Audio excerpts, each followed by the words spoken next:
apa yang P. Ramlee boleh suarakan dalam filem Masa-Masa Manis, Ahmad Albab? Apa lagi yang dia boleh cakap? Tak ada, habis dah. Idea dah kering sebab duit dah tidak ada, bantuan sudah tidak ada.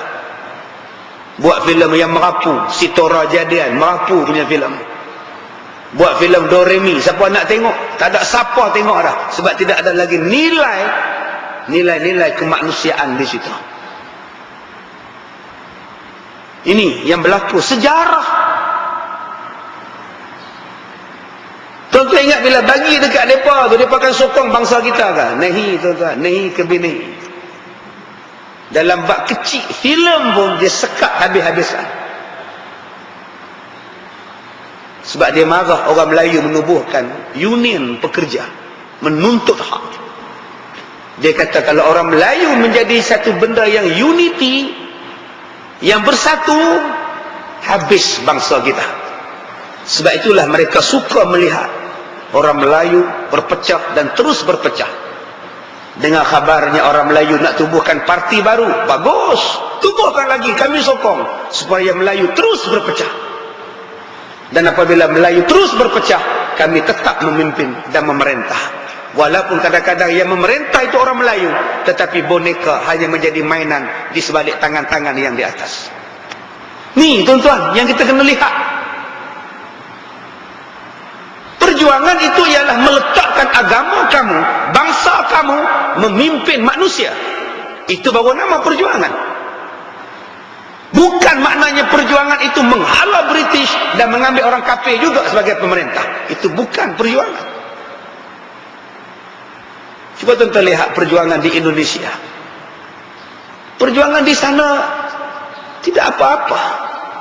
Bergaduhlah macam mana pun, enggak apa-apa. Sebab yang memimpinnya tetap Islam. Lantaklah bergaduh sama mereka. Turun Soekarno, naik Soeharto. Tak ada apa-apa.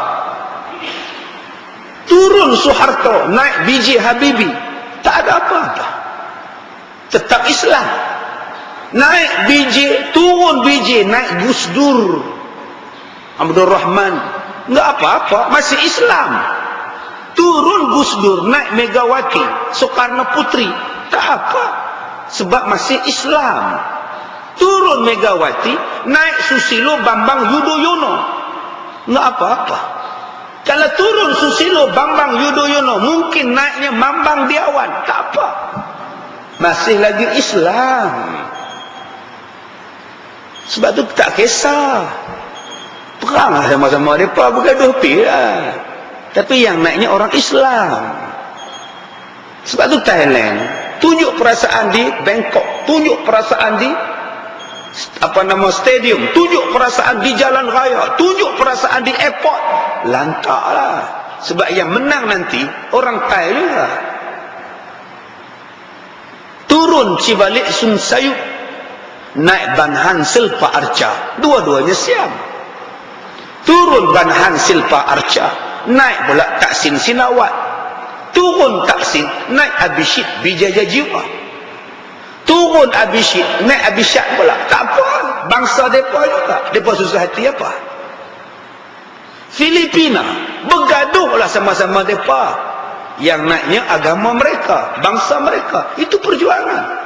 Turun Marcos, naik Aquino. Aquino turun, naik Fidel Ramos.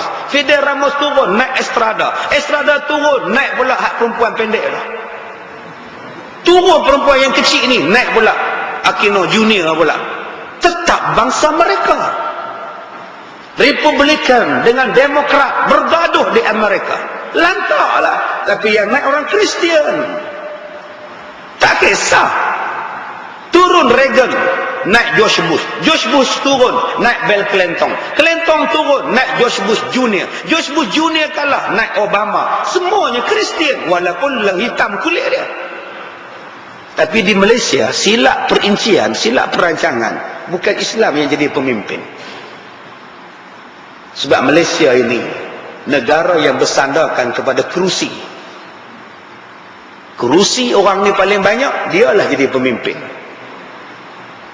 Ini jangan lupa, wahai pejuang-pejuang Melayu dan pejuang-pejuang Islam. Orang Melayu asyik berpecah, orang lain bersatu. Bangsa yang bersatu itulah yang akan menang.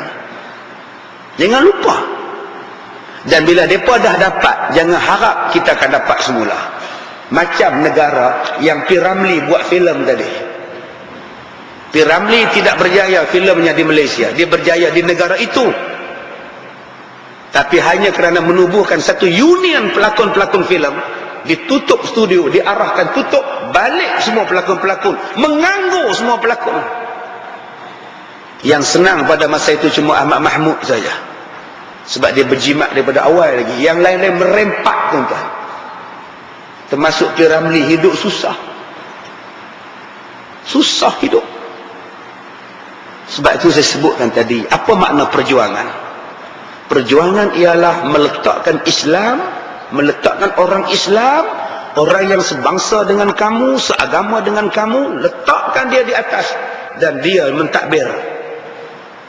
Bukannya bersusah payah menyokong, membantu. Yang naiknya orang yang tak faham Islam dan orang yang bukan Islam. Itu bukan perjuangan sebenarnya. Itu namanya ditipu, dingelak, diambil kesempatan dan menjadi kuda tunggangan. Itu bukan perjuangan. Baik, kemudian Nabi Sulaiman bin Daud berkata, kami belajar daripada apa yang telah dipelajari oleh manusia dan daripada apa yang belum dipelajari oleh manusia. Maka kami tidak mendapat balasan yang seimbang dengan pemeliharaan Allah Ta'ala, sama ada dalam keadaan ghaib maupun dalam keadaan terang-terangan. Nabi Sulaiman berkata kepada kita ni belajar pada pengalaman. Saya kata kepada pelajar-pelajar di Mesir, bila saya ceramah di Mesir, saya kata, tuan-tuan, saya ni tidak ada ilmu. Tuan-tuan duduk di Mesir ni ilmu banyak. Tuan-tuan mengaji 7-6 tahun di Mesir. Tuan-tuan ada ilmu yang sangat banyak. Saya ni apa sangat, tak layak saya ceramah pada tuan-tuan. Tuan-tuan ni alim-alim, mendapat sanad guru yang hebat-hebat. Tuan-tuan yang hafiz Quran di Syubra. Tuan-tuan mendapat sanad tahfiz dan qiraat daripada guru yang mu'tabar. Tuan-tuan yang ambil bahagian usuluddin dan syariah. Doktor-doktor tuan-tuan di universiti hebat-hebat belaka. Tak selayaknya saya dijemput untuk menyampaikan ceramah pada tuan-tuan. Tak selayaknya saya kata. Saya yang kena duduk untuk dengar ceramah tuan-tuan. Tetapi pak saya tuan-tuan dah jemput, saya terbang juga dari Malaysia untuk menyampaikan ceramah pada tuan-tuan. Tapi saya tak akan mengajar ilmu pada tuan-tuan, ilmu formal pada tuan-tuan, sebab saya bukan orangnya. Cuma saya nak mengajar pada tuan-tuan tentang pengalaman.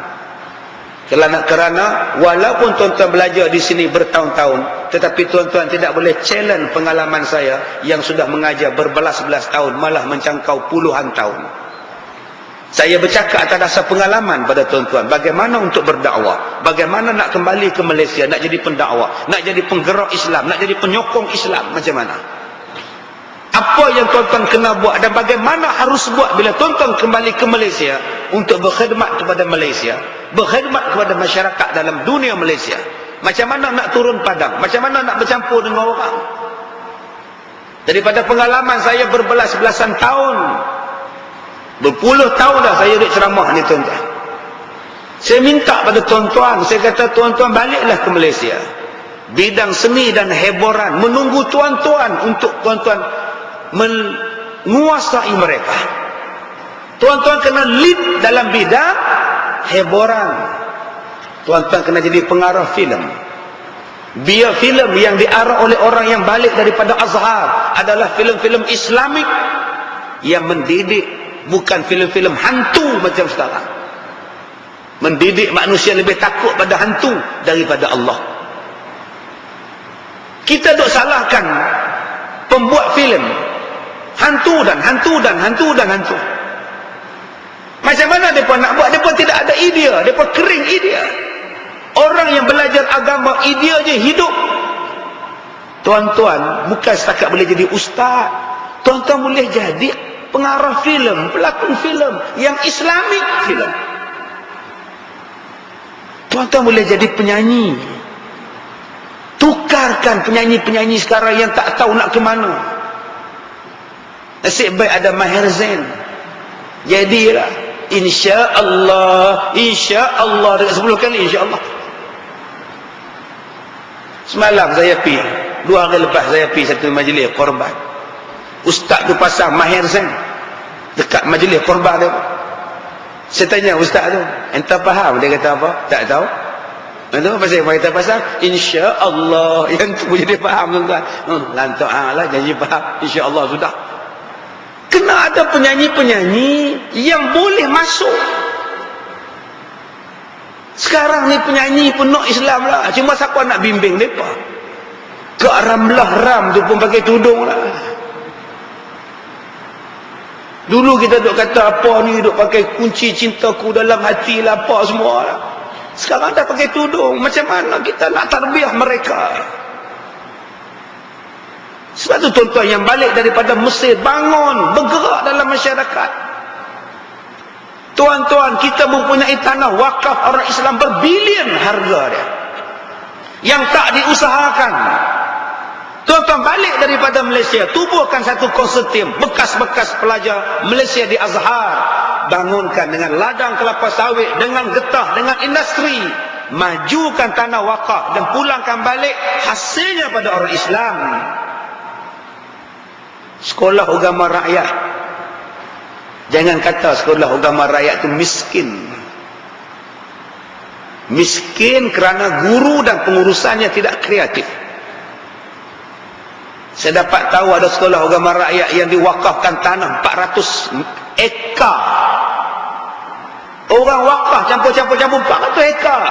Tapi dibiarkan, tidak ditanam, tidak dimajukan.